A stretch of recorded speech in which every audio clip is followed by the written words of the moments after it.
What's up, geeks, nerds, and all that line between? I'm JustACommonFan. I want to give you a bonus video this week because I'm going to go over my review, my reaction to Pacific Rim Uprising. I was able to catch an early screening of the movie, and I thought it was fantastic. Now, there will be light spoilers in this video, so if you don't want the movie spoiled for you, go ahead and subscribe below, like the video while you're here. Why not? Bookmark the page. Go see the movie this weekend and then come back to this review. Let's talk about it together. I'm going to go over some things I liked, some things I didn't like, and some things that I love. This was a very, very fun time. Now, let's start with some of the things I didn't like. Remember, there are light spoilers here, right? So, well, let's start with what I did like. Let's keep it positive, right? Let's start off on the right foot. John Boyega carried this movie from the very beginning. This is his movie. He's in pretty much every single scene. I mean, obviously, you know that from the trailers, but I mean, he does a damn good job carrying this movie. So everybody who's watched the last two Star Wars movies and think that Finn didn't have enough to do, this is your movie. He does a fantastic job. Great acting by John Boyega. Fun to watch. Great, very, very likable character. You're rooting for him from the very beginning of the film. Great cast. Even Scott Eastwood. Wow, like Scott Eastwood has been trying to like really do something with his career for a long time, and I think he kind of found his niche here. Like, I think he did a great job. He was a great straight man to John Boyega, character in the film. They end up actually teaming up due to some stuff that happens to John. He gets arrested. He gets bailed out by his sister, and his sister says, well, this time in order to bail you out, you're going to have to come back and be a ranger for the Jaegers, and you're going to have to train new recruits. And him and Scott Eastwood's character actually used to drift, and they used to share and co-pilot the Gypsy Avenger. And so they have a great relationship with each other. You can tell that they really like each other, that they've had some drama in the past, but you know that they're still really good friends, and it really works out very well. I also like, there's a little thing in the film, and they never really pointed it out, which I kind of liked. It kind of reminded me of Saved by the Bell with the earlier seasons with Slater, Zach, and Kelly. You didn't really know which guy she liked the most. That happens in this movie. There's another female ranger for the Jaegers, and you can't tell if she really likes Scott Eastwood's character. You can't tell if she really likes John Boyega's character. And there's even a scene where they're about to go into the final battle, and she kisses both of them on the neck. Not even not the lips, because that's a little bit too intimate. Not the cheek, because I guess that's a little bit too friendly. She kisses them right here on like the nape. Like, you know, it's just called the nape of the neck. And I thought it was kind of weird that she kissed both of them. And and John Boyega's reaction is awesome. Like, she kisses Scott Eastwood's character, and then she kisses John Boyega's character. And then John Boyega just looks and is like, that's confusing. And I laughed out loud. It was so funny. Charlie Day is funny in this film. I mean, I just can't say enough about the cast. They're really good. But let's move on to what I don't like about the film. While I love the fact that the film does not take itself seriously, I love the fact that you can just have fun with this film, relax, and enjoy this film.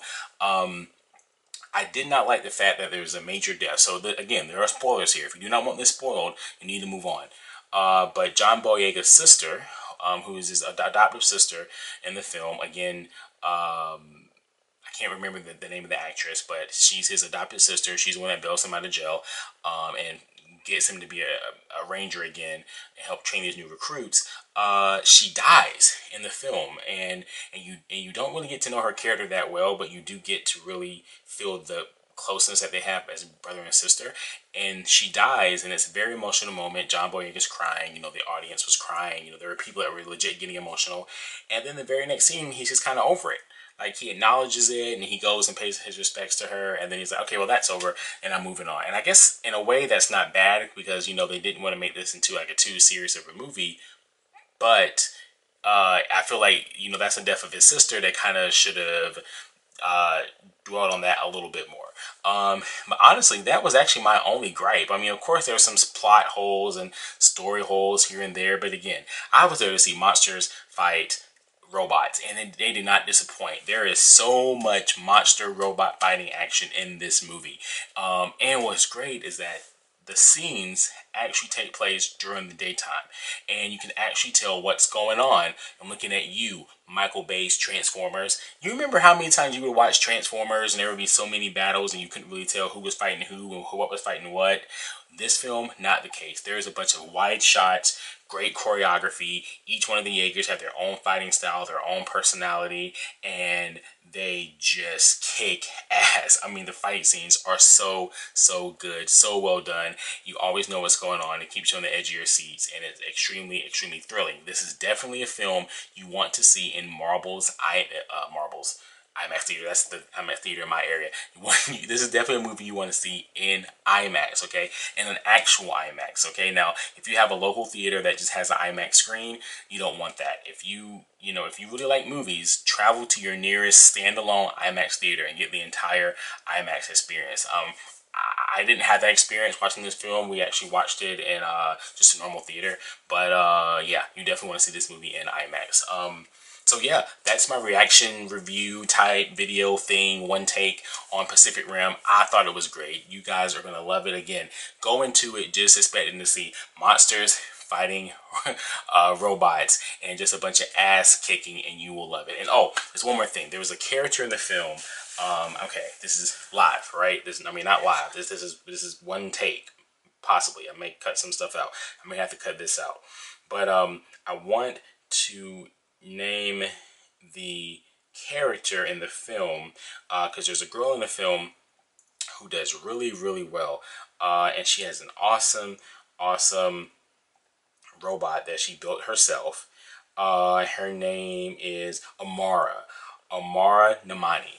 And so she has the Bumblebee of the film. She creates a robot that she can control by herself named Scrapper. And let me tell you what, I want every piece of Scrapper merchandise out there. Please, Pacific Rim, Uprising, Warner Brothers, if anybody sees this video, please make me some Scrapper merchandise. I need a Scrapper figure. I need a Scrapper Funko Pop figure. I need a actual like 12-inch Scrapper figure, or 9-inch, because I guess she's a lot smaller than the other figures. I mean, Scrapper was incredible. Trust me, you'll see this Jaeger in the film multiple times.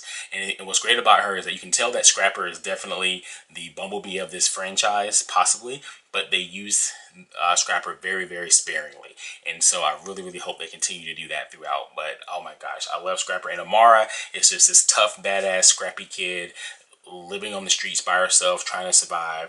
Her parents were actually killed by one of the kaiju, one of the monsters in the film, and so she really wants to suit up and fight, and her character is great. And the chemistry between her and John Boyega's character, perfect. They even at one point have to drift their minds together and share a Jaeger, and they kick ass. So anyway, that was my quick review, reaction, one take video on Pacific Rim Uprising. Trust me, again, if you want to get lost for 2 hours, grab you some popcorn, grab you a soda. You are going to love this film. Action, comedy, action, robots, action, aliens, action, just a bunch of fighting and monsters and robots. I mean, it is amazing. So trust me, go check it out this weekend. Comment below if you've already seen it. Tell me what you think about it. And hey, I think this movie was awesome. I really enjoyed it. But hey, what do I know? I'm just a common fan.